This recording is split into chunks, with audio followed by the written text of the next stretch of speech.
What's up, guys? I would assume that most of you have noticed because we found out that we changed our intro music, Nick. Right? I knew You know that. that? Yeah. I don't think I've listened to the beginning of the podcast, but I've heard word that we've changed the intro music. So if you're wondering what's going on, that is the case. That is not a mistake. That's new intro music. We wanted to switch things up. A fresh new year, fresh new sound, fresh new Modern Craftsman. But today, we have PJ Antonik, I believe that's how you say his last name.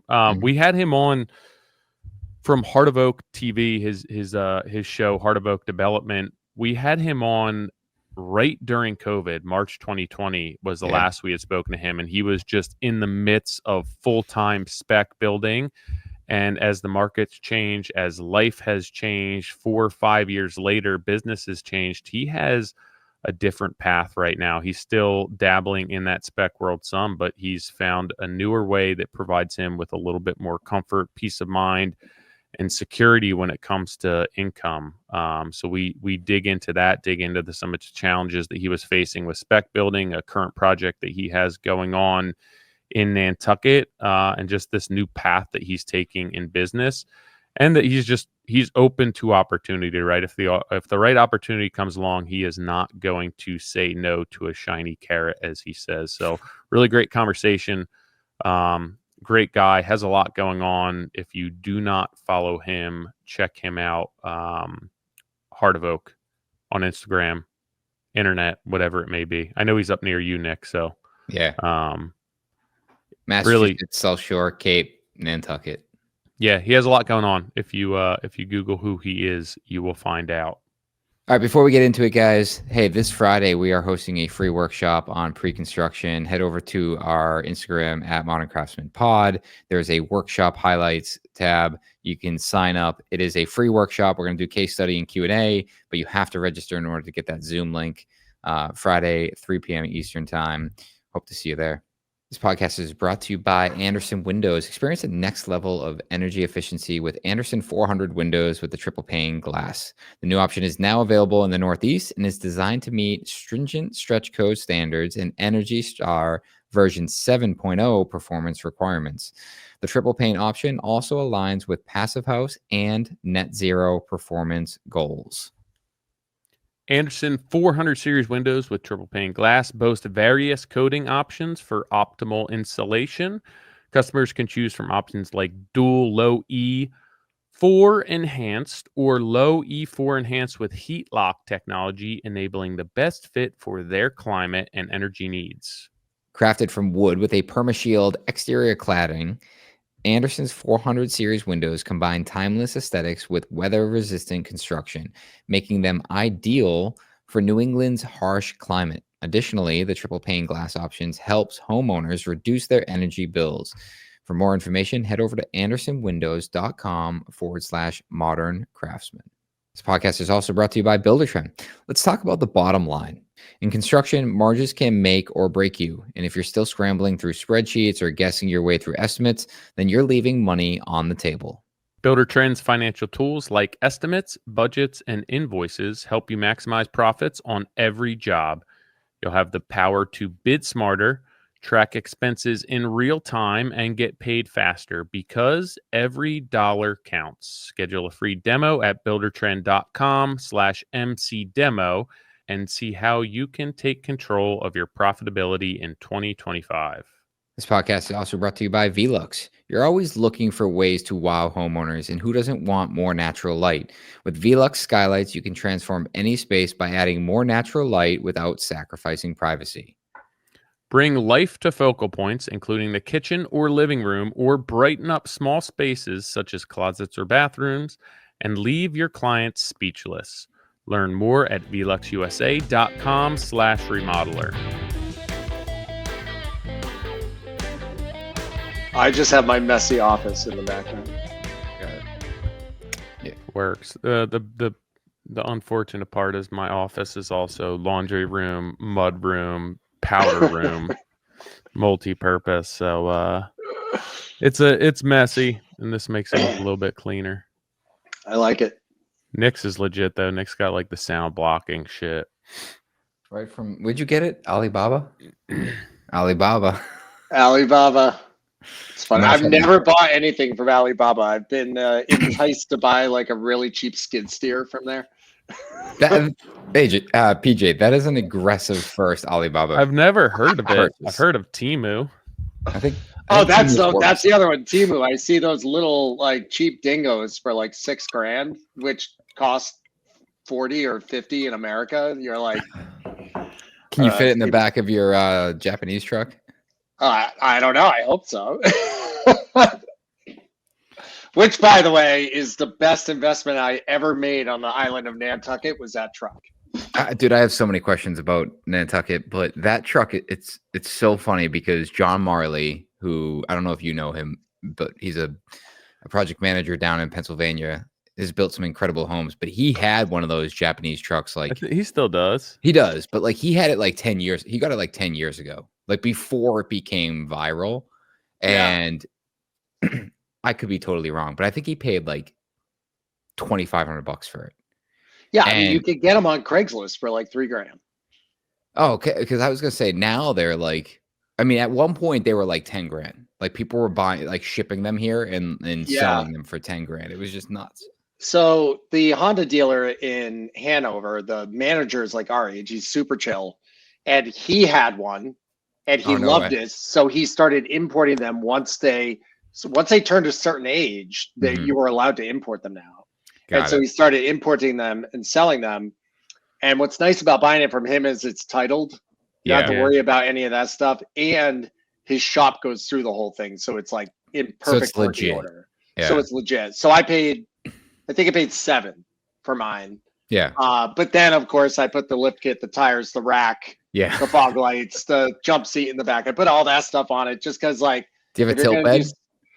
No, I don't have the tilt bed, but they are all-wheel drive. All of them are all-wheel drive. But if you're going to do something silly for the island, like you might as well go all the way and make it look silly. And totally.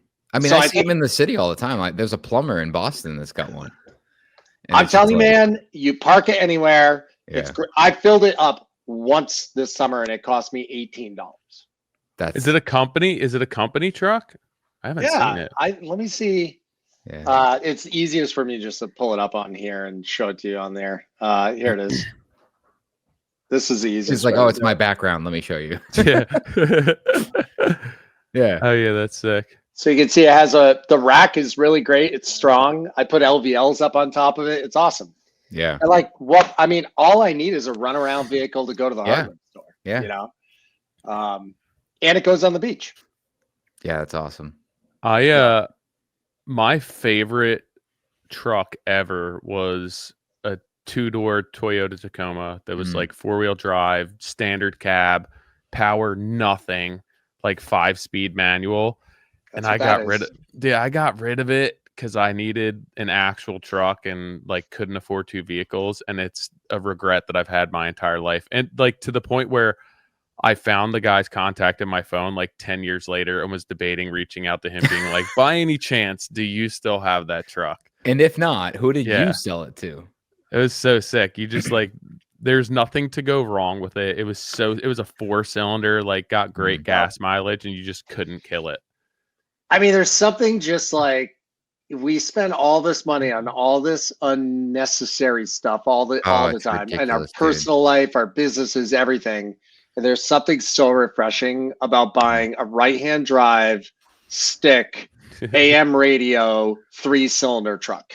Yeah, it's just so satisfying, dude. It's like what you referenced last week, Tyler, about skiing downhill. Like you can't think about anything else. And when you're driving those things, it's like you're not thinking about anything else. You're not trying to change your Spotify playlist. Like you're literally just driving and making sure that you know how to go from first to second gear with your left hand. Yeah, and you're waving at people beeping at you, going like this. Yeah, right. Because I think it's cool. Yeah, I know. Like the amount of photos I've gotten of that thing. Oh yeah. On the mainland from Nantucket because one of my investors drives it around.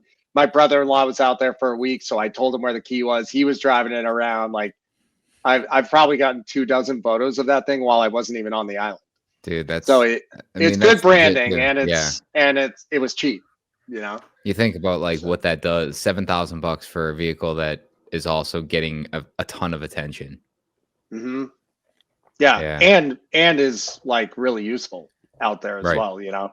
So actually, I'm looking forward to bringing it back. Like if I don't spin into another project, I'll just bring it back and drive it around here.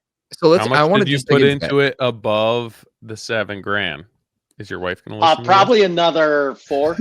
Yeah, she knows. It was all part of the budget, right? Like we had, I think, 20 grand in the budget to buy a vehicle to have out there. So you get what, $9,000 left to buy a Temu excavator? Yeah. Yeah, there you go. I like that. Look at that. You guys don't have an office out there, do you? No, we just go to the coffee shop or whatever, right? Like just whatever you gotta do. And actually we have internet. We have Comcast at the job site for my cameras and stuff. So have you looked into Starlink? So I don't have Wi-Fi? Starlink. Dude, we got it. It's like literally the best internet we've ever had on a job site. Really? And is it expensive? No, you pay. I think it's like, I'm gonna guess like $600 to $800 for the satellite, but you own it. Mm-hmm. And then it's less than $100 a month for sure. That's interesting. And it covers like we have just under a half acre at White Oak.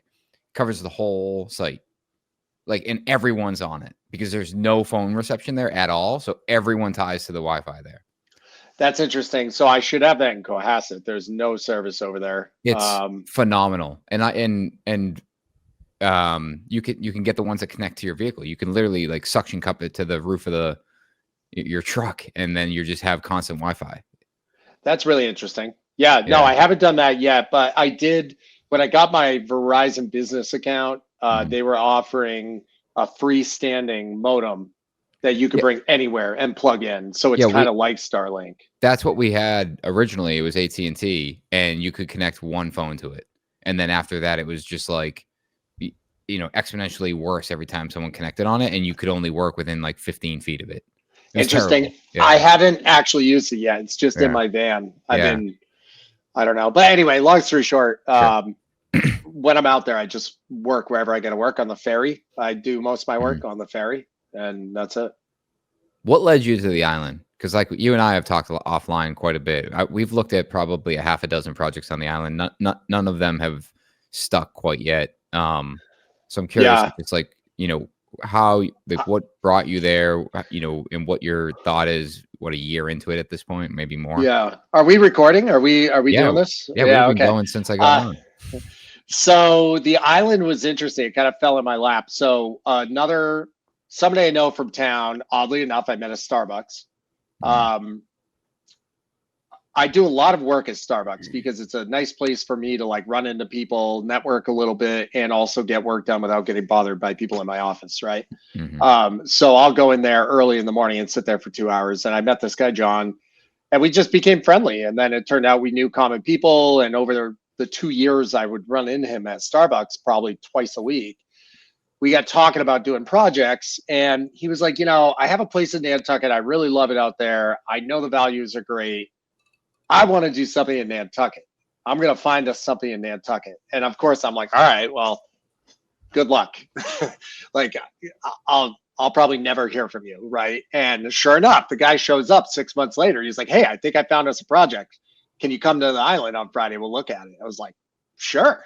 Yeah. Why not? So I grew up on the Cape, so I'm not stupid. I know what I'm walking into out there. Right. Like I understand vacation towns. I understand how to build in a vacation town. I understand how to navigate very small rinky-dink building departments, right? And so I'm not naive. It's not easy. But knowing that, I was like, yeah, let's do it. So we went and looked at it, and it was a giant Frankenstein old 1800s house that was chopped up into 4 terrible apartments. Like really badly in the 70s they did it, and it was just a hack job and disgusting. Like when I tell you gross, even I will sleep anywhere, even I wouldn't have slept in that place. It was awful. Rats everywhere, like just gross. And And it turned out that there was a house on the backside that the previous owner had built as a multifamily on the same lot in the 70s before zoning changed. Mm-hmm. And they had a big garage that they were using for a workshop. And the current owner, or the owner at the time, had got it approved for an 83L, and that could be wrong, 83L subdivision. Mm-hmm. So some sort of funky subdivision law in Nantucket that allows you to subdivide if things were done pre-zoning. And so they were able to subdivide it, and they were selling us both for the price of one. And it kind of was like, oh, so not only do we have this thing in the front where you turn into a single family, but we also have this multifamily in the back and a garage that we could turn into a single family and a guest house. Yeah. And we started running numbers, and we were like, we think we can actually make it work. So we made an offer, and so some of the people listening to this might know we have our TV show and all that stuff in the past. We're not doing that anymore. But because of my marketing and my video work, and Nick, you can attest to all this stuff, like because of that backbone, they did their research on us and felt that we were capable of pulling it off. They didn't want to sell it to somebody that they didn't think could actually pull something off. Yeah. Right. And so they accepted our offer. It never hit the market. It was off market. And so we pulled a bunch of investors, and, I don't own it. I own it with a bunch of limited partners, and we were doing it, where it was like, all right, we're going to give this a shot and see how it goes. And it's been really fun. It's been eye-opening in many ways, but also not anything we didn't expect, like all that small town stuff, the island stuff, the difficulty of getting stuff there, the ferries getting canceled so you can't make it home or can't make a meeting over there. All that's a real thing, so that's kind of how it happened. And now we're there, and hopefully we are successful, make money, and can do it again. And where are you at in that project? So we're really delayed because of the historic approval, and we've learned some lessons that we would do very differently next time around. But because it's so expensive to carry, it's like, okay, how do we piggyback this? How do we domino it so that we're not wasting time just sitting? So what I did was I did some research. I figured out, okay, the only thing we can't do without historic approval is on the outside. So we're building the houses in reverse. So we said, okay, we pulled an interior demo permit, and we got both structures. Then we pulled an interior framing permit. So we knew our generic layouts. We just didn't have the outside and the window placement and all of that figured out. And so the front house is 75% framed inside, fully got all new floor systems. I mean, it was down to exterior walls and dirt. And we did 2 new floor systems. We reinforced the roof from inside. We built out the 3rd floor bunk room from inside. So when you look at it from the outside, you're like, nothing's going on here. But when you walk in, it's Are you like leaving the exterior? House. We have to, because, so that's part of this. We're in the downtown historic district. Got it. So we have to leave the exterior. We're not even allowed to take a shingle off the house until we have an approval. It's I'm gonna come back to this in a second, but like I remember as a kid, we had this little cottage down in a beach town, close to the Cape. But I remember watching them build a house around the corner, and they literally built a brand new 2-story house. But there was something in the permit that would not allow them to tear down the cottage, and they built it around the cottage. So when you open the door, you walked in, and there was an old house, like 2 feet, like a foot in front of you. And they built the whole house. It looked like a brand new house on the outside. They closed the permit, and then they pulled another permit to do an interior demo, and they demoed the cottage from the inside. Wow. And it was like, you talk about backwards, but I mean, it's so, I dealt with this morning. It's so frustrating how complicated permitting has got. And I don't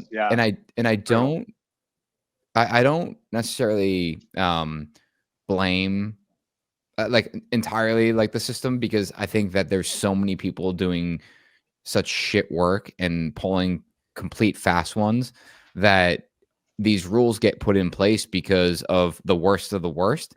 And then when it's like, when someone that's halfway decent is trying to do the right thing. It's just like, yeah, but you know what? That guy over there totally screwed me. So you're gonna be shit out of luck.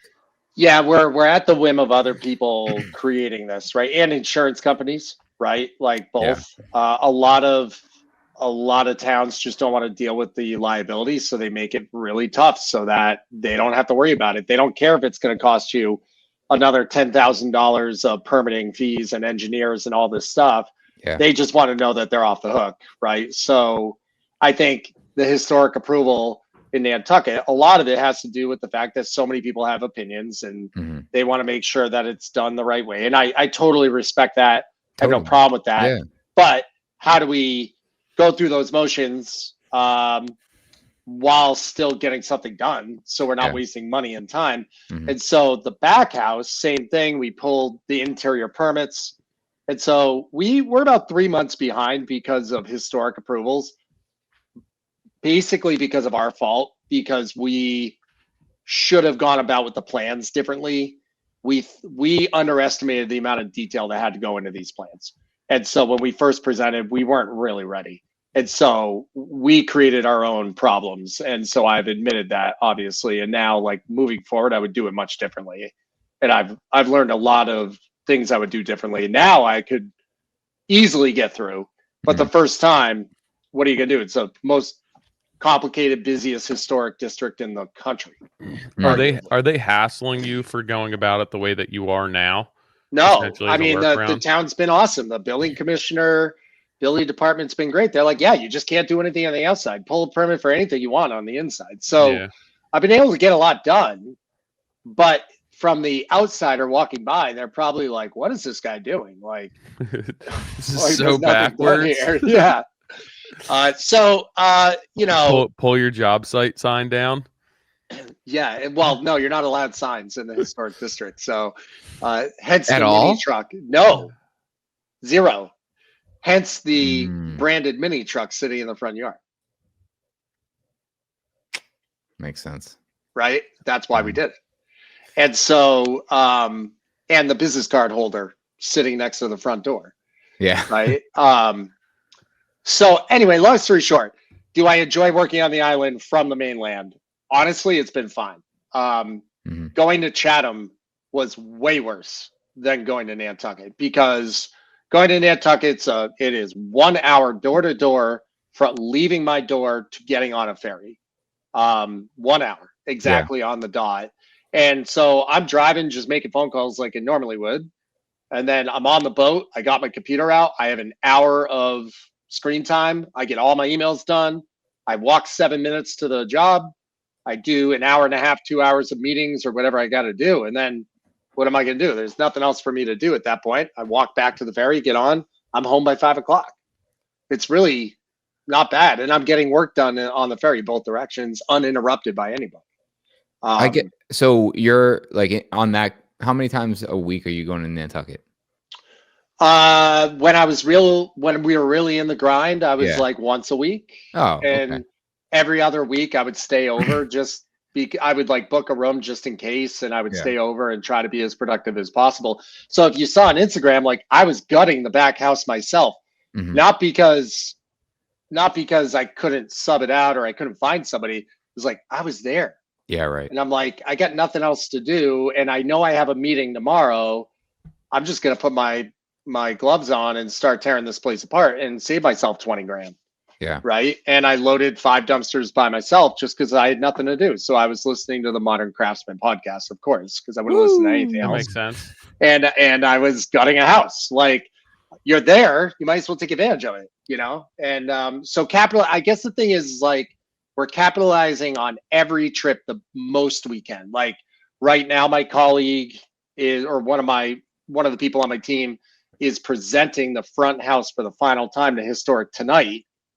And while he's there, he's getting permits in and he's doing all this other stuff, and he's staying over to get that done, because if you're going to take the time to go out there, let's like capitalize on it, get as much done as we can. Like when we're bringing subs out, like my HVAC guys, when we did the back house, I sent them out, got them a hotel room, and they brought a bunch of dudes in one van and they just hammered it out in one day. and they were gone. Like the whole system, right? My electrician booked him out for 3 days. He went out, hammered out 14-hour days for 3 days, and he left. And it's just worked. Honestly, it's just like working in any town. You have to jump on a ferry instead of a train. Sometimes I feel like when you add the level of complexity, like working on an island, you know, when you have the right crew, that complexity, like the fact that they went out there and they knew they were booked for 3 days and they had that, like that was what they had. So they got it done in 3 days, where it's like, if you had booked them the week, it would have taken them the week, you know. Well, and the same, the same thing goes with your own time, right? Like if you know you've got 5 hours there, you're going to like book every meeting. Yeah. You're going to go in, you're going to meet every sub you can, you're going to do all those things, and it's going to be so much more efficient, right? You're not going to waste any time. And we found that when we did our Osterville house, same thing. Like we blitzed the house. Like we got there and we met our HVAC, our plumber, our electrician, our garage door guy, our plaster guy, our insulation guy, all in one day. And we got everything done at once. And then we went home, right? I just think that like it's more efficient. We talk about residential construction. I was reading an article the other day. I mean, there's a number of articles talking about how construction is so inefficient. We've failed to innovate, and even looking at some things that talked about the fact that we are slower at building slower than we've ever been. Like the time it takes to build. And you can talk about all the complexities, like forget the permitting, but like how complex homes have got, you know, the structural design, mechanical, all, like, sure, you can add all that into it, but I can't help but think that it's just the failure to plan and really think through, let's think about how we're going to do this before we do it. And when there's no constraint of, like, for the example of like, hey, we have 3 days. We're going to be on the island for 3 days. I got a hotel for 3 days. We have to get this done. When there isn't that, it's just like, what's the scope? All right. You show up. All right, let's start here, and we'll start here, and we'll start with this, where, you know, we're looking at a budget on a project right now. And it's like, I'm looking at the numbers. I'm like, why do these seem so inflated?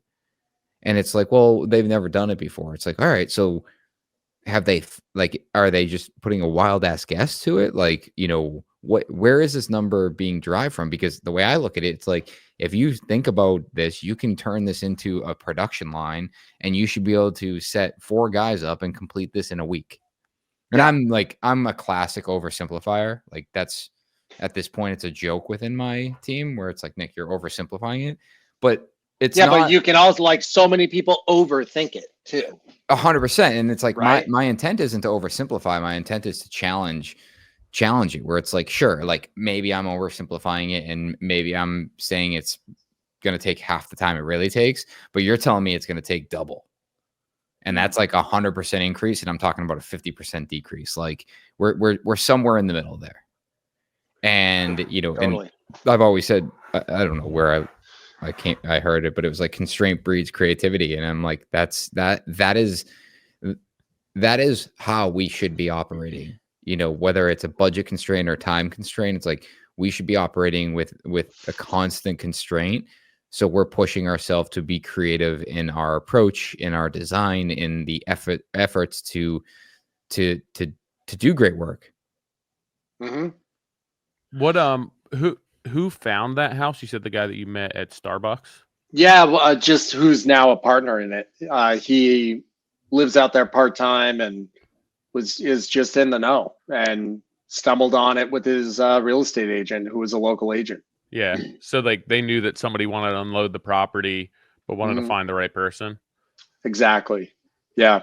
And then so I would assume you had to have moved relatively quickly on that. When you say, like, we ran the numbers, what did that due diligence looks like? Because I could see in my head, it's like, all right, we're going to hold it for this long. This is what, you know, we're going to have to pay an interest. This is what partners are going to need. This is what we buy it for, sell it for. Was it as simple as that? Or was it like, we need to move on this? We want to spend more time? It was not as simple as that. You know, we did a massive pro forma. I mean, this was a huge amount of money, right? Yeah. Like, we paid over $3 million for it.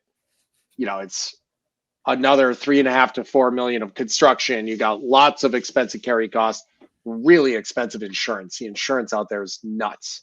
So, like we're doing Boston sash, all mahogany, single pane, historically correct windows. Like nothing cheap about this. You've got what we call the island tax on my budget, meaning, we think it's going to cost 20,000, but let's add 30% for island tax, like travel, hotel, harder to get everything, like all that stuff, right? And so we had to build the budgets first and really kind of be honest with ourselves of what it was going to cost to do every single line item of the budget. So what I did was I did a theoretical takeoff on what I thought would be the house for each one. And then I backed into what I thought it was going to cost to do everything. And what I did was I talked to every single one of my subs that I know works out there and asked them, like, hey, realistically, how much should I add for doing it on Nantucket? And, some of them were saying 20, some were saying 30%, others were saying 10%. And I was going through every single one. And so I did my normal budget, and then I added a column for island tax, I called it. And every single one, I would either put a percentage or a bulk number. And that's how I got my final budgets, right? And then from there, I built out the pro forma for, okay, how much money do we need down for the loan? How much cash do we need to raise? How are we going to put all this together and make it advantageous for the investors? How does their payout look? It's pretty complicated, right? So you have to build out this like multi-tab spreadsheet for, bank budgets, construction budgets, how the P&L looks, like all that stuff. And I didn't do it myself. I had some help with it. And then like, okay, this is the number we can offer, right? Backing into what are we able to pay for this to make these financials work over 2 years? Did they tell you what they had wanted before you made that offer? They did, and we came in close to what they wanted, to be honest. But we didn't. We ended up coming in slightly under, and we negotiated. And based on my track record and their thoughts of us being able to pull it off, they went for the number. Plus, it never hit the market.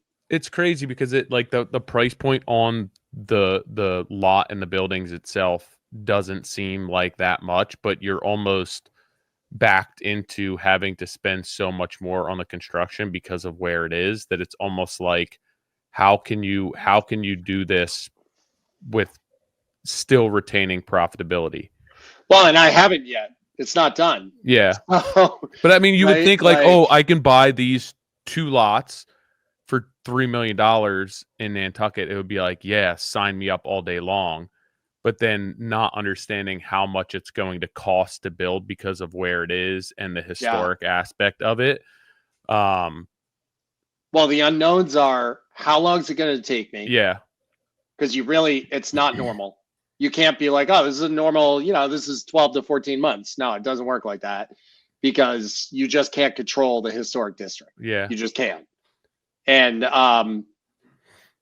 so number one, length of time, and number two, carry cost. In a way, I'm glad the delays are happening now because I haven't drawn that much from my construction, right? Mm-hmm. But as I keep drawing, it's going to get exponentially more expensive every month to carry this thing. And that's where you get killed right now, especially in the luxury market. The carry cost is what's killing you. Yeah. It's crazy because like what they're creating by like the situation that you're in and the hoops that you have to jump through, they're essentially just that lot is going to remain stagnant unless you find the right buyer. And I don't feel like they're creating a situation where it affords somebody to be able to go in and do renovate that and make money on it. They're almost creating that lot to be unusable because of the constraints that they make you jump through to make it happen. Yeah, I mean, I agree, but I also disagree in a sense that, like, I think if you really do what you're supposed to do with the design and the regulations and follow them, it gets approved, right?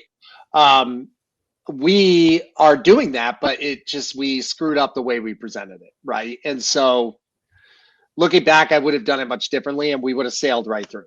Unfortunately, there were some lessons learned on the first round, and it is what it is. But I don't think, listen, they're tough, right? The historic district is tough, but they're not asking for anything completely outrageous. They're asking you to be within the guidelines of building in Nantucket. And anybody that thinks otherwise, you shouldn't even bother going on the island to build, because that's part of the game. Yeah. That's like, you're signing up for that, right? It's like doing a brownstone in Chestnut Hill. You're signing up for that, right? So why do all of that where, like, at the end of the day, is it that lucrative that it's worth dealing with all the bullshit? I'm not sure yet. Yeah. I did it because I'm a glutton for punishment and I like challenges. Yeah, I mean, it just gets to a point where it's like, I feel like that. Nick does the same thing, where it's He like, does. dude, you could build 4 houses in the time that you built that to make 10 times more money. Yeah, and I don't disagree with that. And I was thinking that yesterday, right? I actually had that thought yesterday, like, why am I going through all this when I can do I mean, I will have built 3 or 4 houses on the mainland in the time that it's taken me to get this thing to, like, plaster up. And the risk. Right? And the like, risk just and the headache money. and the sleepless nights. Yeah, I don't know if it's worth it yet. But I've had a good time doing it. It's interesting. I've learned a lot. I've made a lot of mistakes. Whatever. It is what it is. But I don't know if it's really worth it. And honestly, Nick, I'm not sure if it is worth doing a renovation from here. You know, I don't know. I mean, I'll let you know after the summer. But I mean, guess what I'm doing next time I go out there? I'm looking at a renovation for a client in Scituate, in Wisconsin, because they found out I was out there, and they're like, "Oh, can you look at our house? We need all this work done." So again, I'm a glutton for punishment. I'm gonna go look at it. Yeah, I don't know. I don't know what it is. Like, you know, our project, like you said, like everything that you just rattled off, like the challenges, especially in the luxury side, it's just wildly challenging. And I had this conversation last week. It's like, this is why people give up. Like it's so incredibly hard to do this. And, you know, top that off with, it's like like our project just doesn't pencil. Like it just doesn't. Like it's not something that you can just comp, which is, you know, you're adding, you know, a huge risk to that, where it's like, how, you know, well, the market says you can't sell it for that. It's like, yeah, but that's not the intent here. And it just, I don't know. It's the sleepless nights. It's the, why the hell am I doing this? It's the, I could have built 3 homes for the cost of this one and probably made substantially more money on it. And it just, you know, at the end of the day, it's like, yeah, but it's not the big picture. That's not the goal. Well, so yeah, I mean, what's interesting is I built my business as a spec building and, you know, spec building business, but I'm actually only doing Nantucket right now, and I'm not looking to do more, because the last year you're doing one project at a time. No, I'm doing custom builds now. Like I'm doing more. Nantucket. It's no, and on the mainland. So Nantucket is kind of a silo. That's like its own little business kind of happening over here. But my main business of oak development on the mainland used to be just mostly specs and like a couple customer jobs. But the script is flipped because the market has been so bad in the luxury market the last 18 months. I got killed on 2 properties, and just on the acquisition end of things. Both ends. Acquisition was going up, and then the interest rate spiked, and the sales, you know, disappeared. On the luxury side of things on the South Shore, anything over $2.5 million was just not moving. And so I had flipped from kind of that mid-range home to going all in on luxury, because the price of acquisition was so high, I couldn't build the mid-range home anymore. And I found these opportunities for these 2 really high-end houses. One was 3.5 and one was 6 million. And I'm like, oh, these will definitely sell because everything's selling in that price point, and I can make the numbers work because it penciled, like you said. Like the acquisition was high, but the price point on the back end was high, cost of construction was high, but I still had a margin. Yeah. And so I took the risk. I went all in on them. And then the interest rate spiked and nothing was moving. And my carry costs, like I said, luxury homes, the carry costs kill you. Carry costs went up. And at the end of the day, I made no money on 2 properties. That just absolutely crushed me. And so what do you think that now I'm like, well, you think why am I taking any risk at all? Yeah. Do you think the objection was strictly because of the interest rates? Like, did you have anyone pouring it? Like, they were like, oh, I love it, but it's just the interest rates are too high. Like, I'm curious at what some of those conversations were. I just couldn't get people in the door. Period. Like, the market just died. Yeah. And so I just couldn't get people in the door no matter what. I'd do a price break. Like, and I'm not talking like, oh, I'm going to drop it 30 grand. I dropped 250 grand, 300 grand and be like, okay, this is going to move the needle. We're going to get people in at the open house. And we would have nobody at the open house. It's scary, right? And you're like, what did I do wrong here? And you start to question everything about your business model and your reputation, your integrity. Like, oh, do people not like me anymore? Do people not like our work anymore? Like, what is it? You start to just like go down this black spiral of like, I thought I had it figured out and now I don't. And so long story short, I was kind of forced to take some customer jobs because I didn't have the cash flow coming in and I couldn't invest in anything else. And that's kind of spiraled. And now I'm really focused on that because I'm actually making more money and there's way less risk.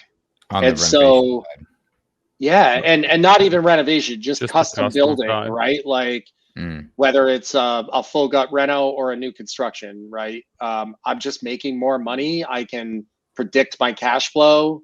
I understand where my business is going. There's no risk. I get paid for all the high items up front, like windows and doors and garage doors. You know, I get paid for that up front before I order, and then I just pay the vendor in full the day I get that check, right? I don't have to play that cash flow game and hope that I sell that $6 million house. It would be a different story if you were self-funding all of your projects as well from a cash flow perspective. But like when you're borrowing and interest rates go up and then the market collapses, there's just, I mean, to take a $250,000 risk, even on a $3 million, $5 million project, like what you thought your margins were, that's going to have a massive impact on that. Totally. Because, you know, a lot of us, and this has changed as well, but a lot of us who do the spec stuff really don't pay ourselves a lot throughout the project. And then at the end, get your payday, right?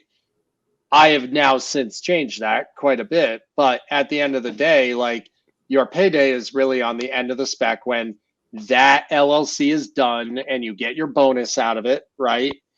But unfortunately, that just doesn't always happen. And I mean, I went 8-9 years hitting home runs, never losing money.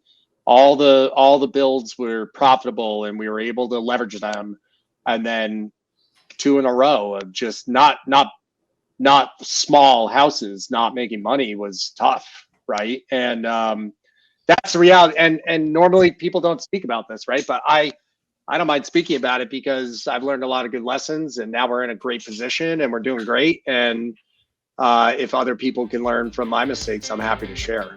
Hey guys, quick break from the podcast. Head over to moderncraftsman.co. Make sure you sign up for our newsletter.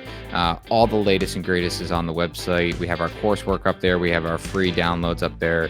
But if you sign up for the newsletter, you're going to get the inside look at each episode when it comes out each week and all the extra stuff that we share with you. We appreciate you being part of our community. And that's just one other way that you can continue to help support what we got going on. Right. I mean, even from like the spec market, post-COVID things changed. And I think that's last time we had you on was like right as COVID was hitting. It was March, maybe 2020. Yeah. But like the entire market changed, but there was still room to make your margins. And I feel like it's the same thing from the buyer's perspective where like essentially you're removing yourself from being the buyer, but there's a lot of buyers who are over investing, paying an inflated interest rate, paying an inflated market rate on a house. And then it's like, we don't have any equity to work on this house. You've overpaid, your interest rate's too high, you can't borrow against it, you paid over appraised value, so you don't have any cash, and it's like, so now you're into a house that you can't afford to do anything on. And it's probably a similar scenario if you're looking to fund or get investors to fund those renovations, where the margins, there's just not a big enough split between them. You don't have any wiggle room. Yeah, and what's interesting, you raise a good point. Like, a lot of people, because of the interest rates, took out 3-5 year arms, hoping that interest rates were going to come back down, but they're not. In fact, they went up. They went up last week, and so it'll be interesting to see when those arms run out what happens, because no one's going to have equity. The prices of homes are actually going down. I talked to a buddy 2 days ago that was like, yeah, I had plans on getting out of my house and making a move and doing this and that, but my value just went down. Yeah. Like 15% or whatever that number was, right? Oof. And so what's going to happen is they're going to get to the end of that 5-year arm, and their interest only is going to run out, and it's going to jack up. I think you're going to see an influx of foreclosures, and people going belly up on them, which is scary. But if interest rates don't normalize and come down, that's the reality of what's going to happen. I mean, there's no way that they can come down they couldn't come down quick enough now. No. I mean, even if things drop like a year, 18 months, drop a point, like at the end of the day, it's just not substantial enough, especially even if there is more inventory right now. Like, the only saving grace that a lot of people have is, at least near me, there's not a ton of inventory. So your value's still remaining somewhat steady. But like, so even with interest rates, but like, once there's more inventory on the market, like, your value is going to come down. Interest rates are still high, and everyone's going to be screwed. Yeah, it's a very interesting time. The good news, for me at least, is last winter, our inbound leads were like zero. Like, it was scary slow. Yeah. And in the spring, we had a nice little influx into the fall. And then, like, the 2 months leading up to the election, it died off. But since the turn of the new year, I have seen a massive increase. And I attribute it to not political, as in a sense of who won or who didn't win, but just the fact that is over. Yeah, there's answers. Right? There is some stability with interest rates. It's not like they're skyrocketing anymore. They're just kind of like bouncing up and down at a reasonable number, which, if you look historically, it is a reasonable number, right? And but so reasonable, but also expensive. Historically, yes, but like, the house prices are way higher now. So yeah, the interest rate historically is still not crazy, but back then people were buying houses for $40,000 to $100,000. Well, so you're getting to my point, and that is, prices of homes are still high because inventory's down. So people are finally getting used to this new normal of interest rates, and they're like, okay, I feel more confident now because it's not skyrocketing. The election's over. Things seem like they've kind of stabilized, at least, and they're comfortable with putting money into their houses now. And so I'm seeing a big influx of people that want to add third stories and gut the house and do things because I think they're used to the new normal. Do you know how long those people have been in their houses? Like, are these people who have purchased recently? Because I'm wondering if it's partially people who are in a house where they're realizing, we're not going to get out of this house now. Yeah. And they've been there long enough where it's like, hey, we kind of intended to do this or do that or possibly move. It just doesn't make sense now. So let's renovate our house. Like, that's where I feel like there might be a market, less so people who bought within the past 5 years who are overinvested, inflated, but people where it's like, hey, we're going to downsize, we're going to do this. It just doesn't make sense to. We can't get our money's worth. So now we do have the equity in the home. We're going to renovate rather than make another more substantial move.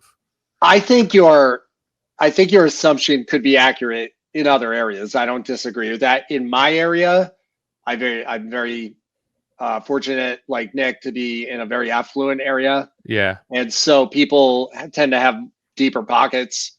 And so it's been a mix of people that have been there for a long time, not been there for a long time. It's been a total kind of mixed bag, but people that want to finally like pull the plug, right? Like Yeah. they're finally ready to make a move. And I mean, people who are well invested, also the stock market has been great. So I think people's investment portfolio is doing well, even if they're, the real estate aspect of it is not quite as healthy.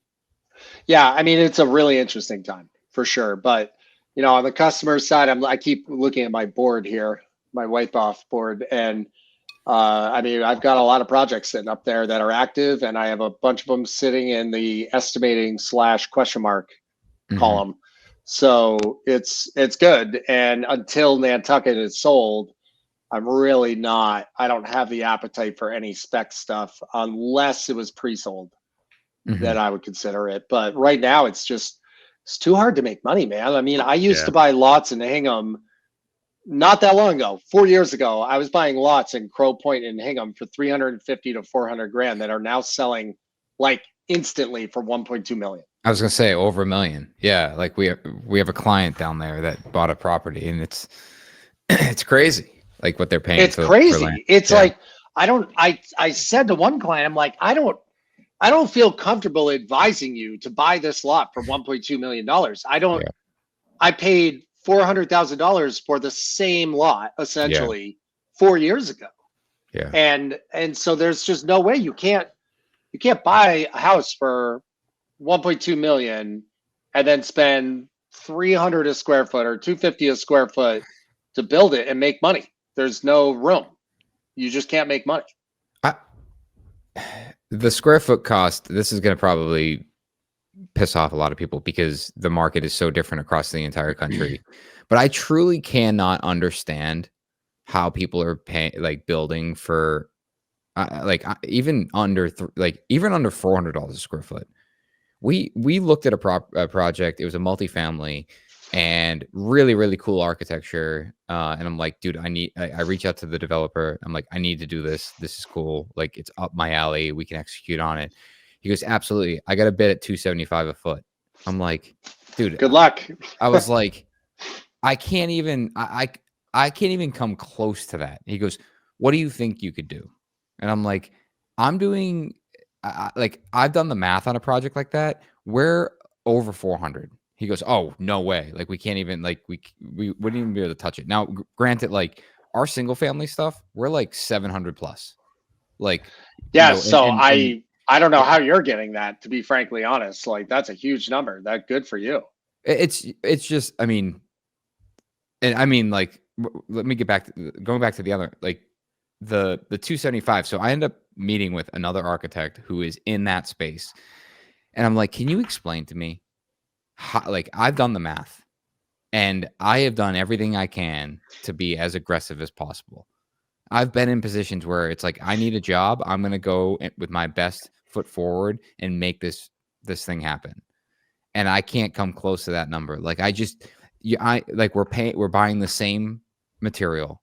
We're paying generally the same amount for labor. Like, okay, if I cut all my profit out and all my management, like, maybe I get close, but not, like, I'm still not there. Yeah. And the architect was like, Nick, I will tell you, I live in one of these buildings. They literally skip steps. And I was like, what do you mean by skip steps? Like, what exactly could you skip that would save you? He goes, well, there's a lot, but I'll give you an example. They didn't tape the drywall. They just mud the seams and paint. So you can imagine what happens there. Everything cracks. And another friend of mine lives in another building, and I was chatting with him, and he's like, yeah, dude, the foundation of 50 something units, the foundation's literally like sinking. And they're doing unit by unit, huge lawsuit.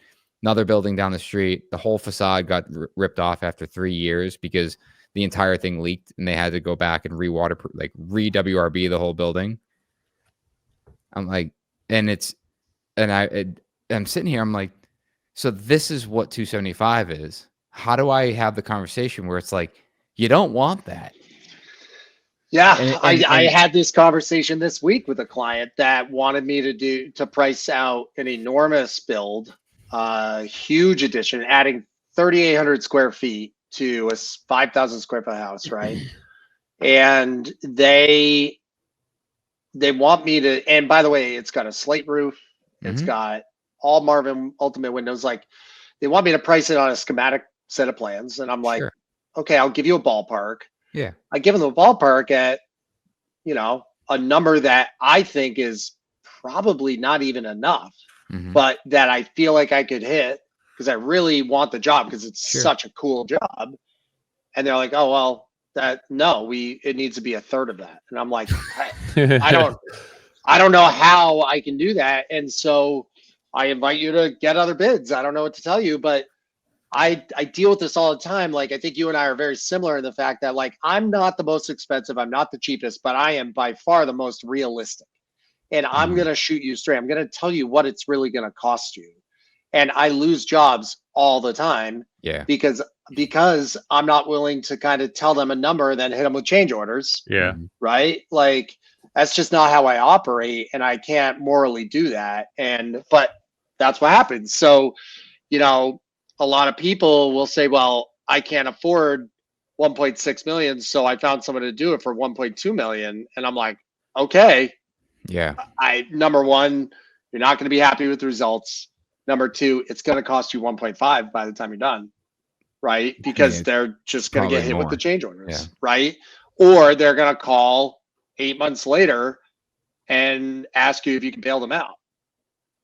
Yeah, these all of the reasons that you wanted to move more towards full-time development in the first place, to not have to deal with like the client end of things?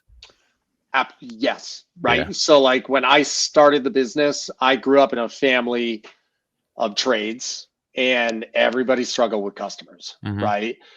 And so with that said, nobody in my family really had great customer service either. So that's why they struggle with it. That's a whole nother discussion. But so I always said, like, I don't want customers. I just want to call my own shots, do my own thing, and control my own destiny on every project. And it was great until it wasn't. Yeah. I mean, that seems like the dream. Seems like the dream. The problem is that dream has a ton of risk. And I have, in my old age of 45 now, learned that the risk is not worth it for me and my family. Right. I have learned that the cash flow and the predictability of custom building is way safer and better for me when I have 2 kids to feed. And I'm not saying I'll never do spec again, but I'm definitely hit the reset button and rethinking how I'm approaching it. And I'm definitely not going to go after the luxury market again. It's just, there's not enough buyers out there to mitigate the risk.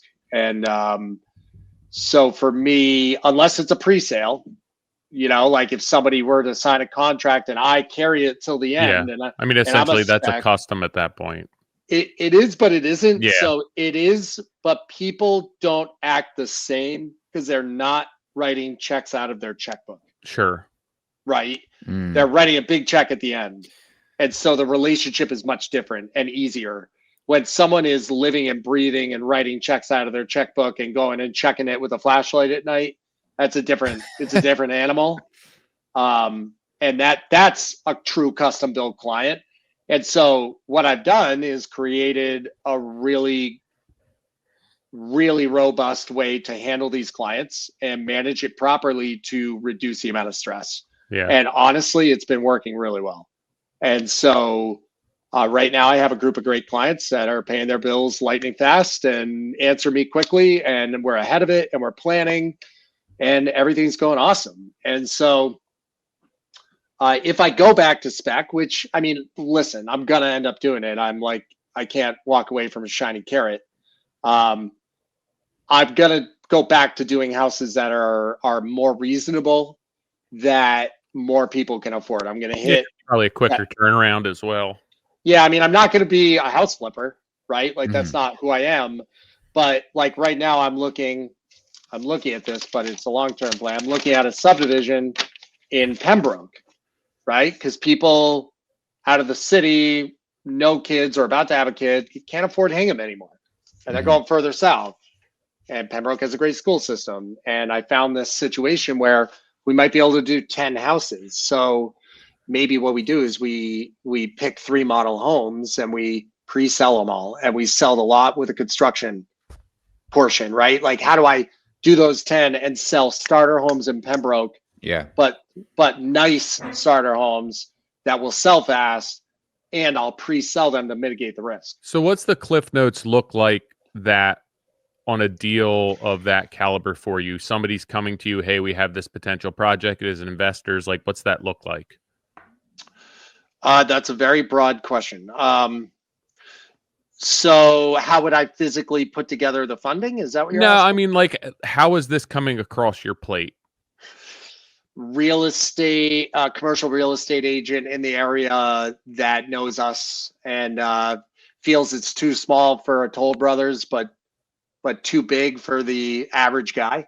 Yeah. Right? So like I guess the question comes down to, right, where you're selling to a client and you're selling your brand, you're selling what you do in a situation like this. Like, what's the sell on your part? Why is somebody coming to you? How are you selling this to investors and everything else? Yeah. So, well, first off, I built my business as a spec builder, so I have experience in running budgets of banks and investors and all that stuff, right? And so right out of the gate, people feel comfortable investing in us because we've done it so much, right? So that's number one. Number two, the way that this came about was this agent came to me, presented it to me, and then I did my own quick kind of pro forma, and I was like, oh, this works. Like, Yeah. these numbers work. And so then I put my bank funding together by meeting with a couple of my banks and say, listen, this is what I'm thinking. What do I need to raise? What do I need to do? Figure out, like, okay, how much money, cash, do I need? And then I go out to investors. And by the way, none of this was formally taught to me. All self-taught, like Yeah. just trial by error and learning as I went and asking a lot of questions. And then, using people like my buddy Glenn, who's one of my business advisors, like calling him on everything and talking it through, or conversations like this, other guys who've done it, right? And then you just come up with a structure that you think makes sense, that's advantageous for an investor, and go out and say, hey, here's our portfolio. This is what we think we could do. These are our margins. I think we can make a 30% margin on every house or whatever. This is what I'm willing to give you for the cash. And it's as easy as that. Like, I always looked at raising money as like a daunting thing. Like, oh, how do you raise all this money? It's actually not that hard if you have a plan going in and you can speak intelligently. Yeah. Are most of the people you're raising money from or money with, are they, is that like your sole relationship with them? Meaning, like, the relationship you have is money. It's not like, hey, I'm going to wine dine you, be your friend, and then when I do a project, also get some money. No, it's mostly just, so people turn into friends. Yeah. Okay. Yeah. But when I first meet them, no, it's a business transaction. It's right. I'm looking to raise $500,000 with 3 people. This is what I'm willing to give you on a return. Yep. Take it or leave it. Yeah. And they'll come back and try to negotiate, and I'll say, well, that's not how I do it. This is what I can offer. Yeah. Right. And, or maybe bend a little bit and give them a point, or give them something, or they may come and say, listen, I want an equity stake. I'll give you $1 million. And you're like, oh, okay, well, that's different. If you're going to pony up $1 million, then maybe you're a limited partner or something. There's so many different ways to do it.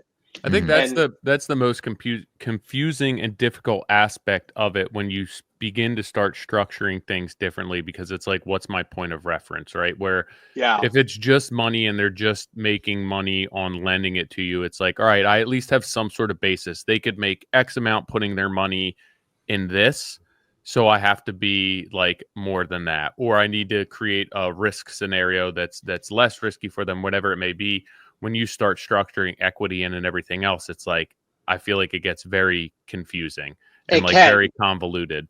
It can, but there's ways to structure it where it's very clear cut and simple. Yeah. Right. There's so many different ways to skin a cat here. At the end of the day, it's you want to work with people that you trust and that you like. If you get a gut feeling that they're not jiving with you, don't move forward. Yeah. Also, everybody says this and everybody breaks this rule, including me. Don't take investments from friends. Mm-hmm. It never, ever works out in the end. Yeah. I don't care who it is, how good of a friend they are. It always ends up messy and you never have the same relationship, Yeah. right? So even family members, right? Unless it's like your dad who is taking, I don't know. maybe not, but unless it's somebody that is acting like a business partner already in a way, and that's a little different. But like if your uncle wants to, like, no, don't, like, it's just not worth It's the it. same thing in as my working opinion. for them. Like it just Yeah. no matter what way you slice it, it doesn't work out. No, It like never works out. there's just resentment regardless. Either somebody's, conceding or somebody expects more. Well, you don't say anything. well, I think like it's just difficult. I think that's the key, what you just said, Tyler. Like anytime I've ever worked for friends and like there's some sort of concession on one side or the other, like that's when it's just a mess. Yeah. And agreed. we have a project right now where it's like, they're friends of ours, and I was like first I was kind of reluctant, and he was like, listen, I don't trust anyone else. I know the quality I'm going to get from you. It's not like I'm asking for a discount. I just want to know that I'm working with someone that can execute, and I know that you can execute. So it's not, that's it. Like, I'm like, all right, that's not like, that's my ideal client. Like, it's not that, hey, you're my buddy, can you hook me up? It's like, no, let us come in there and we'll do it the way we do it. And I think that if you're awarded that, then, then there's no feeling of like imbalance. I just did my first project for a friend. And the reason we did it was very similar. They're like our best friends in town. Mm-hmm. We got so tired of listening to them struggle to get someone to just show up. Mm-hmm. And they couldn't get anything rolling. We were finally like, guys, we're just going to do it for you. Mm-hmm. And we're going to go time and material plus 20%. Yeah. Whatever that number is. That's it. Like, there's no other fees. We're not like, we're just going to keep it simple. You pay what we pay plus 20%, and we're going to call it a day. End of discussion. And there was no like back or forth or whatever. And it worked out great. But I don't suggest doing it. Like, just don't. And back to the investing side, like, there's no perfect cycle or there's no perfect recipe. There's so many different ways to do it. But my best advice is always make sure that you are making enough money as the person doing it. A lot of people say, well, you're not putting any money up. How come you're making so much money? I signed the loan. I'm doing the work. You're doing nothing except give me cash. And that's very valuable. And I'm going to pay you for that cash. But this is my career. And this is what I'm good at. And this is what I do. I'm the professional at doing this. And without my profession, you would not be making that return. So it's really important that you don't discount what you're worth when you're putting these deals together. Right. Because you're worth a lot. Yeah. Do you find it difficult to live in like the spec world as well as the custom world as far as like business structure and overhead goes? Or are you able to live in both? Like, I feel like it would be tough to go from one to the other and just, put a broad blanket over what our operating costs are as far as a business and our risk and our liability and how we're pricing things, being that it's two different worlds. That's a really good question. When I wasn't paying myself along the way and I was just taking bonuses on the end, yes, it was very hard. But now the way I structure my specs is Oak Development is hired by the LLC to execute the work and we charge a fee. Yeah. Like a custom job, right? Mm-hmm. And so I can actually pay my bills while I'm doing it now, which is great. And then B, it's the same business model. It's just the client is myself in a way, right? Yeah. So now the way that we have it structured, it's not as hard. It is difficult mixing bid jobs with time and material jobs. That's like a accounting nightmare. Oh yeah, I was gonna say from an accounting perspective, it's a mess. It's a mess, an absolute mess, and I don't love doing it. So I only do it for friends or family members or whatever. But I'm trying not to do that, like we talked about. But so for my brain, you would prefer to be told like full fixed price? Yeah, so the way I do it's a little different. It's kind of a blend of the way I've heard you talk about it. I've heard other people talk about it. Again, everybody does it differently. There's no perfect science, right? So, Nick, you and I had a conversation offline one time about, what is it to be cost plus, right? Yeah. And you and I, and I'll remember like the way I modeled mine. I took a couple nuggets out of your advice, and so thank you for that. But basically, cost plus is really like, what's it really cost you? And people don't remember, like, your salary should be part of that cost. Your insurance should be part of that cost and all that. That's the stuff you and I talked about. And so the way that I do my fixed price is I say, listen, here is the number that we're going to commit to as a team between you and us, the client and Oak Development. But this number is a budgetary number. It's not a guaranteed price. It's a number that we're going to strive to hit, and we're going to do the best to hit. And the last 3 jobs have actually come in under. Okay. But that number can fluctuate based on the market of the lumber materials and decisions that are made along the way. So, for example, my framing labor number, I'm going to stand by that number. But in their contract, they're going to have a list of allowances of items from my budget that could fluctuate based on the market and based on their decisions. Okay. So my framing material number is in there. My tile material number is in there. My tile labor number is in there because that could change so rapidly based on their decision. So anything that could change based on their decision is in there, right? And so my number might be 1.2 million to build it, but if halfway through you decide that your appliance package is going to be different, then and it comes in 20 grand heavy, that's not on us because we knew we could hit that number. You chose to buy the $20,000 range over the $5,000 range or whatever. I'm throwing numbers out there. Yeah. And so that's a change order, right? And vice versa. Like if my framing labor number comes in 20 grand heavy, well, that's my problem. I screwed that up. I'm not going to go back to the client for that, right? Because I own it. That's bad estimating. I'm going to own that, right? So I give a fixed price and I strive for that number, but I have an escalation clause and allowance. So where are your fees coming in? Are your numbers already loaded when you're proposing these numbers? Meaning, like, here's my framing number. This includes my markup and everything else. Or are you putting a number on top of everything after the fact? So I actually don't break down my, this is controversial. Some people may think I'm crazy, but I don't show my clients the breakdown past the allowances. No, but you shouldn't on fixed costs. Your fixed cost should be like, it's the cost of the work.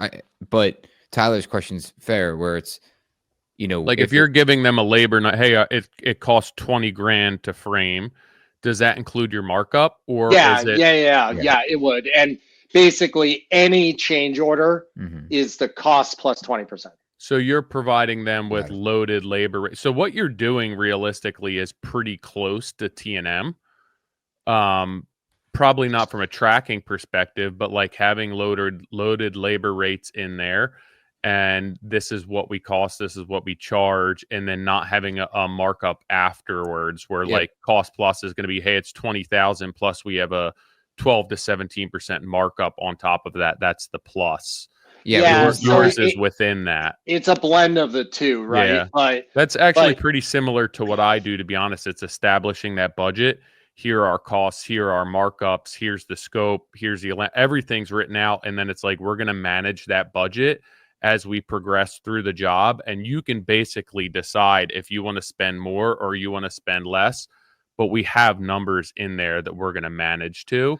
And then I can guarantee that I'm making the money I need to by saying, hey, like, this is what we anticipated. This is what we ran into. It's X amount more. Here's where the budget is.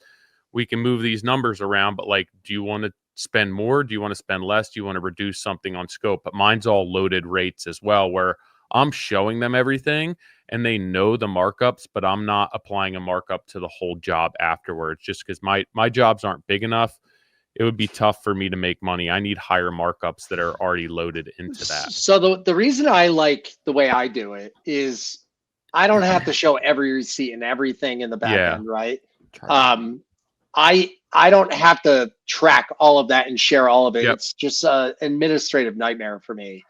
The other reason I like the way I do it is if I decide I want to move a staircase because I think it's in the wrong spot and the architect wasn't thinking clearly and I just disagree and it's going to be a way better job if we move the staircase, I can just do it. Yeah.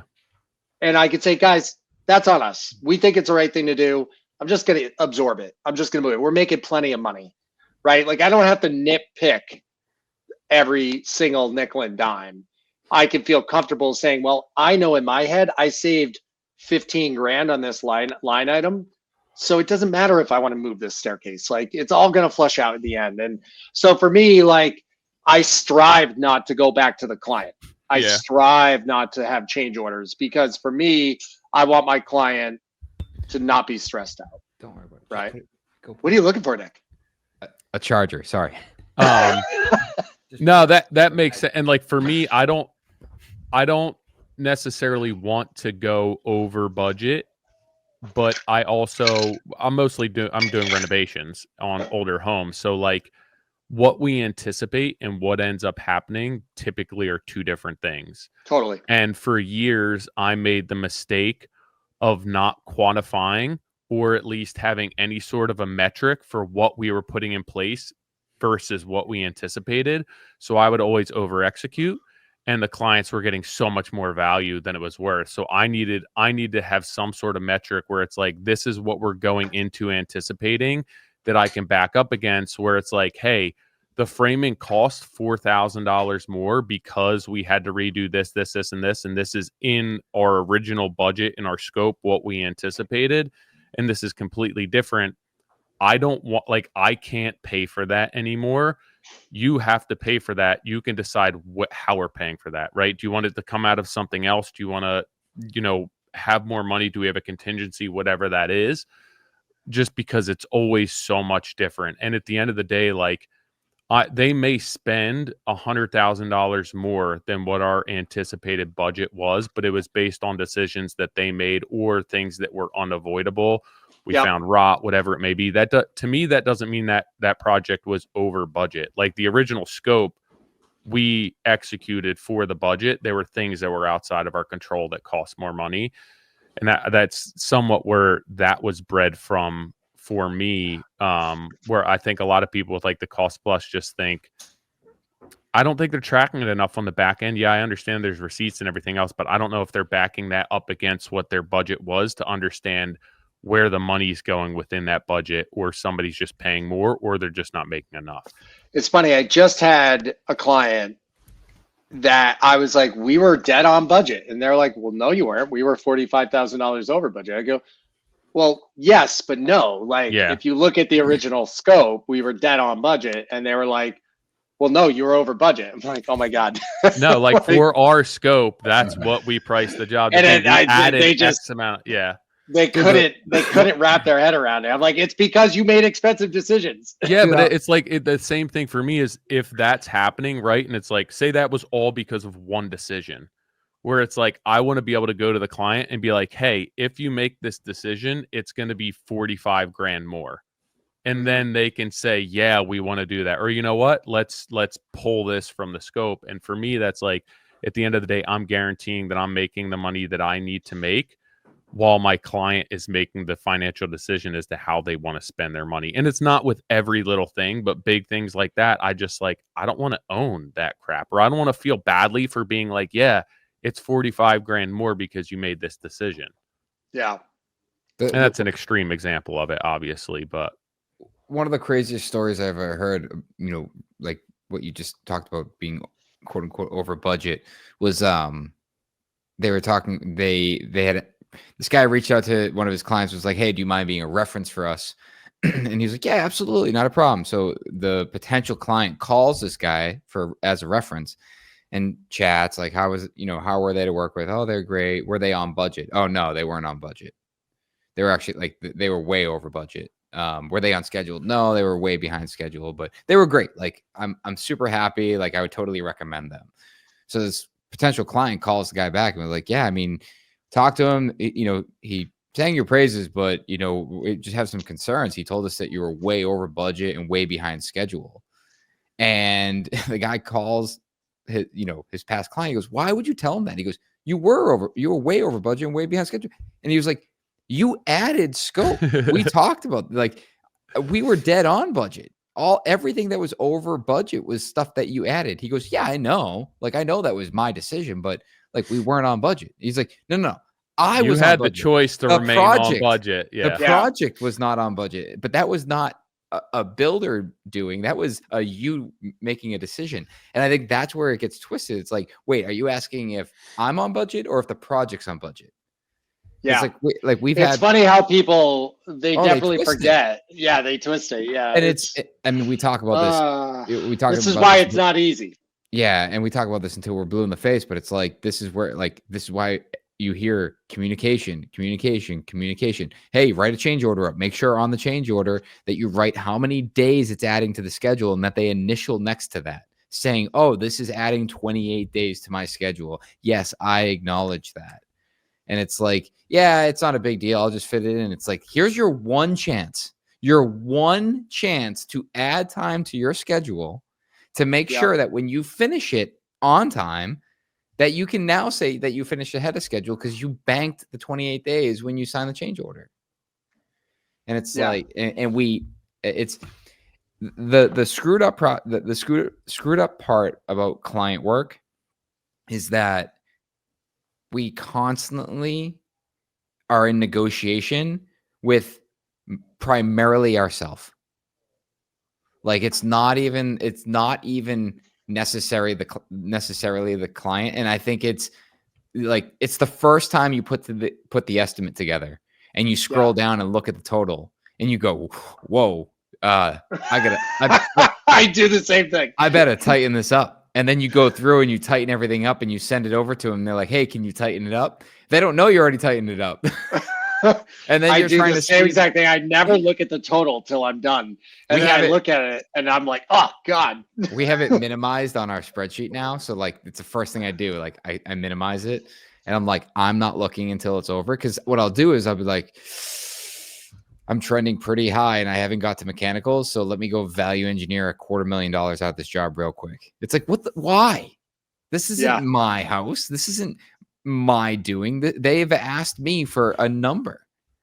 Yeah. And but it is like we're in negotiation with it. We can do it. Everyone always asks me questions about estimating and raising money and like all this stuff. It's like, I stress out about it just as much as anybody else. Yeah. I may seem like I'm good at it, but I mean, we're all in the same boat. We're all not making it up as we go, but we're all like kind of making it up as we go. Yeah, but we're also all questioning ourselves constantly, right? I mean, like I texted Nick last week about something where I was like, dude, like, what do I charge for this? I don't know. You know, it's I just looked at a small repair job for my plumber, and the lady's like, "What is this going to cost?" And I was like, "I don't know, less than 10 grand." And then I came home and I run the numbers on the spreadsheet, and it was like 9,750 the first time I went through it. And I was like, dude, this just looks like I'm trying to maximize, but with some charm pricing. Dude, and I went to go change it, and I was like, you know what? Screw it. Like, this is what I came up with. I said less than 10 grand, whatever. I'm sending this off. I haven't heard anything back, but we'll see. It's like, that asshole. I might get one free. Yeah, I was like, whatever, dude. This is what it came up with, and like, I'm where I said I was going to be. If they want to do it, cool. If they don't, I don't really feel like doing this anyway. So I've started to get that way too. Like, I over obsess with these bids, and I'll like, well, let it sit, come back, let it sit, come back. Eventually, you just got to pull the ripcord and just let it go. Like, it is what it is. To be honest, I think like I've looked at like our past 2 years specifically, and like all the projects that we've priced or went after, and specifically the ones we didn't get. And I find that where we have fallen flat is just the speed. It's like when some, like, the time between, hey, I want to build a house to starting construction, that process is so long. And it's incredibly fatiguing for a client. Like, we had one, I've talked about it too much on this podcast at this point, but it was like 15 months in from, hey, I want to build a house to, hey, we have a building permit. And in that 15 months, it just got to a point where they were like, we don't want to do the job anymore. This is too much. Like, we're so fatigued by this process. And there was complications to it, like a lot that was outside of our control. But my goal with the business, you know, from the client experience is like, how do we become so in tune with our process that when we're looking at stuff, we can get them information faster and faster. Because I've I talked to you know, I was actually talking to a big competitor of mine, and we were chatting about just like the industry as a whole, and you know, in the projects. And I was explaining, I was like, yeah, I actually lost a big job to you guys, and we were chatting about it. And he was saying how he just lost a job, and I said, why? And he goes, because the other builder who we both knew was faster. He basically knew that job existed, called him and said, hey, I'm going to be in the area tomorrow. Can I swing by and talk to you about the job? Swung by with a contract in hand, signed a contract before he left. Wow. And he was just like, it's just like the client, most of these clients, especially the ones that are more affluent, it's time. Yeah. Like, how can you save me time? Like, don't waste my time. I want to build a house. Like, tell me what it's going to cost and get me to like, and maybe that they still have a budget. It's like, we looked at one last week, and they're like, listen, I have no idea what this costs, but I'm hoping it's under $3 million. I'm like, all right, I think I can hit that number. It was similar to you, Tyler. I was 2.96. Yeah. Like, this just looks like I'm trying to I actually didn't have that thought, but now I do. But I was like, hey, we're under your budget. Like, here's a complete estimate. Like, basically, this is how you 2.96 budget breaks out for the whole project. Here's next steps. Here's how we can start. We can get prepped and ready for construction. And he was like, whoa, like, I don't want to waste your time. Like, I'm super early in the process here. I'm like, no, we're good. Like, we're good. Like, I spent 4 hours on it. I wanted to make sure that you had as much information. You and your wife have a big decision to make. But ultimately, like, he doesn't want to waste time. Yeah. So I have a client in Hull that they have a little beach house. They want to tear it down, put up something simple, and they want to go modular. Mm-hmm. You know, that's them. They've already looked at modulars, and they were like, this is, you know, our budget's $650, and which is not a ton, but it's a tiny little beach house. And we want to go modular. And if we can get in by the middle or end of July, we'll do it. Go. Right now. Like today. And I was like, okay, fine. So I called my modular guy. I put them in touch. I got numbers from him. I did the rundown, and I came in at 7.25. I had a call with them, said, listen, if you have a call with Drew on Monday and get all the final details together, I'll finalize pricing. We'll get a contract signed. I can have boxes here in the middle of April, like on your foundation. Mm-hmm. And I'll get you in for July. And they're like, let's go. Right. Yeah. Right. Like, they want to move. Yeah. And so I jumped on it because we need cash flow. Right. Like, and listen, like, I cut my fees a little bit because it's a modular. Sure. All I got to do is get that house down, get a foundation in, and put the boxes on. And then I'm 3 months to being done. Mm-hmm. And I've done, you know, 4 modulars now. So I understand the complexities and the weird things you got to do to be fast. If it was my first one, there's no way I'd hit it in July. Learning. Yeah, way too much learning. But now I understand it. And so I feel confident saying, I'll get you in for July. No problem. Let's go. I need the cash flow. Yeah. Right. And it worked. It's interesting. Like, when you move at that speed, it's like how much confidence you breed in the project. Like, we had another small renovation, and we met the client 2 weeks ago, and they're like, when do you think you can get pricing back? And I was like, I'll have it to you by the end of next week. And they're like, oh, the other 2 guys said 4 weeks. I'm like, I don't give a shit about the other 2 guys. I'm the same as you. I've been trying to turn a bid in like a week. But sometimes it scares people away too. Sometimes they're like, oh, they're not busy enough. Yeah, I don't do a week. I'm like, 2 weeks, I'll get you an SD budget. And I sent it over. And they're like, hey, we really appreciate this. I was like, so let's discuss next steps. They're like, well, we got 2 weeks. We're going to wait 2 weeks for the other guys to come in. I'm like, screw the other guys. They're dragging their feet. Like, you know what it's going to cost. It's right here. I can do the job. And so now our conversation comes full circle, right? You were realistic. You were fast. You were efficient. Now these guys are going to come in with numbers, and you're going to be like, how the hell do they do it for that number? They're going to be like, well, Nick's a little expensive. Yeah. They're going to go with someone else. It's such a It's going to game, take man. twice as long, and they're going to spend more money. Yeah, it's such a game, and it's just, it's so frustrating. And I mean, yeah, I mean, I feel like right now we're just in like complete, rocket mode where it's, we're looking at a ton of work, signing a ton of pre-con and pricing a ton of work, mainly because we had some really big projects evaporate in the fall, and we were chasing a really big one. We submitted, it was a bid that we were like, this is worth bidding on, submitted it, basically got an email saying you're the highest by 3 million. So unfortunately you're out. And I was like, pump the brakes. I'm like, this is I'm 8 million. So if I'm that far off, like I'm not pricing the same job. Let's hop on a call. And sure enough, like we were including $3 million worth of work that no one else was, that wasn't part of the scope. But it was called out on, it was just a misinterpretation. Long story short, like we reprice it and we're right aligned. Like we're all within like 10% of each other. Yeah. And the reason I bring that up, it's like, I feel like those are that's the, going back to speed. It's like you get something out, you get feedback, and it's like, I think it's so easy to just let that die. And I was like, absolutely not. Like, I'm not accepting this as an answer. Like I'm picking up the phone. I'm like, I want to hop on a Zoom call. We're walking through it. I can't be that. Like, if I'm that far off, then something's wrong, and or I'm misinterpreting it. And like I said, sure enough, it's like, the principal of the architecture firm, they're like, guys, Nick is pricing a completely different scope. Like, look at this, look at that. Look, it's a semi-modular system, which we were including, the entire assembly. And it's like, no, none of that stuff is in your scope. I'm like, oh, well, I didn't know that. Like, it wasn't like that'll make a difference. There's $1 million swing. Yeah, it's like there's 1 million. Let's keep going. Yeah, that's crazy. But well, I think so far 2025 is looking busy. Nice. And hopefully Nantucket pays off. We'll see. One day at a time. Knock on wood. Yeah, absolutely. We appreciate you obviously taking time to come on. Sounds like you got your hands full.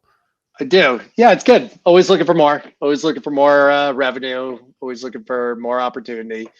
It is what it is. And then the whole entertainment side of my business is quiet, but there's stuff brewing, and you never know what's going to happen with that. So yeah. Well, we didn't even get into the show. So, but the show's done or paused? So the show is dark. I signed a development deal with a company. Wrong terminology.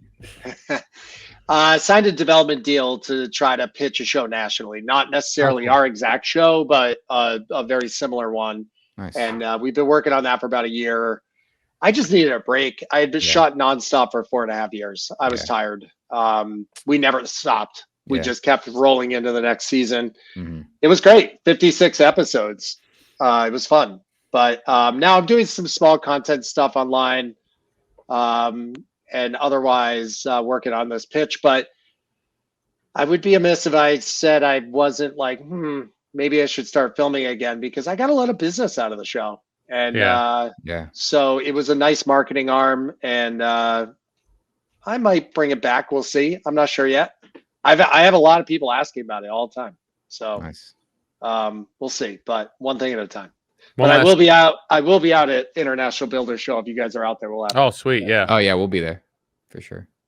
One last thing I want to ask you, because I feel like your transition from business and how you got into it and where you are now is almost flip-flop from what most people do.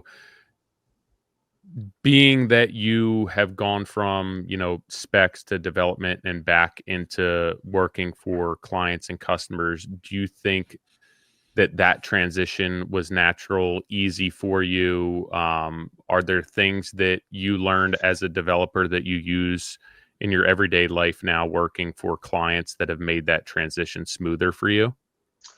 Yeah. So I treat my client jobs the same as I treat my customer jobs. So a little different than the normal GC. We have in-house design. So we pick every finish in the house, just like a spec house. So we treat our customer jobs the exact same way, the same systems, philosophy, ordering methods, it's all the same. So not to say we don't want our clients' input, but we don't use outside designers and we don't allow our clients to pick anything. We offer that service as part of our contract. My design team meet with the clients, get to know their wants, their needs, their desires, and then they go off and pick everything and then present it all in one PowerPoint or Keynote or whatever. And then once it's approved, we're off and running just like a normal spec house, right? Like technically, I don't need a client meeting until sheetrock's up. Yeah. Or maybe we bring them in during the frame to like do a couple things. But for the most part, like once you approve everything and we have a set of plans and we have specs, like we're off and running. We're not going back to the client. So it minimizes the communication. Now, I still think it's important to be communicating, right? But we don't need that constant flow where we're waiting for things from their designer, or we're waiting for decisions, or something's delayed because we didn't handle it or whatever. And so by controlling that flow like a spec house, we could control our budgets and we could control our timelines better. And that's why the last three jobs, I've been under budget and under timeline. Yeah, so essentially you're running the same business just with cash flow. Correct. Yeah, you nailed it. Yeah. So it takes the risk off. I can sleep at night. I'm running the same business. But listen, it ebbs and flows because like, what if this subdivision makes sense? Yeah. Right. But to be able to use the systems that you've developed and seamlessly transition back and forth, I think is very unique, because I think that most people with the more traditional, right, where it's I work for clients, I build myself up till I can create the relationships to either self-fund or fund builds where I don't have a client. And I think you have to end up reinventing the wheel more so to be able to do it the way you are and be able to use those systems, processes, and not necessarily have to completely reinvent the wheel, I think is pretty unique. Thanks. Yeah. I mean, it's taken 11 years to figure it out. And by no means are we perfect.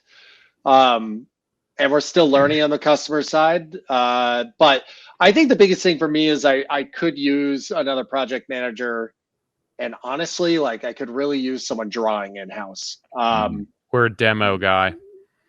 Or a demo guy, yeah.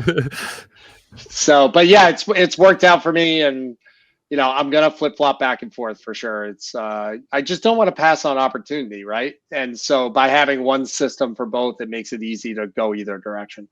Yeah, that's cool. Yeah, good perspective. Appreciate it. PJ, good to see you, man. We'll see you in Vegas. When you getting out there, Monday or Tuesday?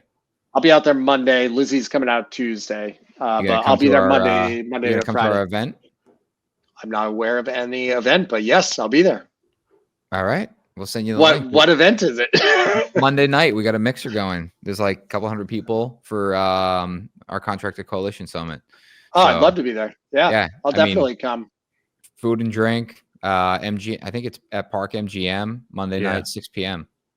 Park, and I'm putting it in my calendar right now. I'll send you the link right now. You just gotta register for it. Yeah, send me a link. I'll be there. Great. That's great. And at some point, I'll be going to the All American Home as well. So I'll have to slip it in. I haven't been to one of those yet. I gotta take a look, see if our schedule allows it. We should do that, Tyler. Yeah, it's 100% worth going. It's really cool. All right. Yeah, it's kind of far away, but it's worth it. That's fine. You hop on the bus. Yeah, it's totally worth it. Helicopter, whatever. I mean, if you're a baller like Nick, then you take a helicopter. We'll get some. All right, guys. We'll see you out there. We appreciate it. PJ's cool. I wanted to get more into. You had some stuff on his personal life on our notes, but I mean, I feel like that conversation flew by in terms of very quickly, like what he's got going on. It's interesting to hear. Like you typically hear it's like, I got to do more development because I don't want the client, and he's like, I don't want to do development because I need cash. I mean, it makes sense for his systems. Totally. What he's doing and having to wait to get paid, and then finding clients that he could basically reverse engineer that. That all makes sense. And what he's doing in Nantucket is the one thing where it's like that might not make sense. And that's exactly what he's looking to get away from. And maybe it does, maybe it doesn't, but at some point you have to weigh the uncertainty, the liability, the risk, the worry against how much money you're making. And like, if it's just easier to go through the motions and have the systems and guarantee a paycheck, or you're getting paid by clients or it's clients' money, yeah, maybe the risk is not worth the reward.